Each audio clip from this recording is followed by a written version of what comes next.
ബിബീനയുടെ birthday ആഘോഷിക്കാൻ പോകുന്നത്. ബിബീനയുടെ കൊപ്രയല്ല birthday.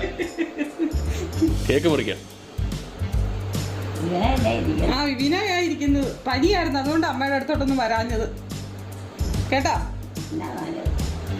പനിയായിരുന്നു, പനി കൊണ്ടുള്ള ക്ഷീണം കാരണം ഇരിക്കുക മേല. മരുന്നൊക്കെ കഴിക്കുന്നുണ്ട്, എന്നാലും പനിയുടെ ക്ഷീണം പോകാൻ കുറച്ച് ദിവസം എടുക്കും. വിശ്രമം അവർക്കൊക്കെ ഉള്ളു, നമുക്ക് എനിക്കൊക്കെ വിശ്രമം ഇല്ലാത്തത്.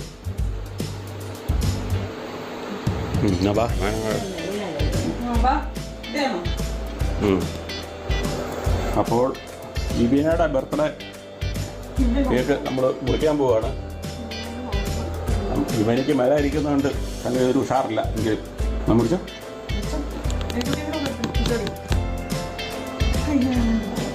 Happy birthday.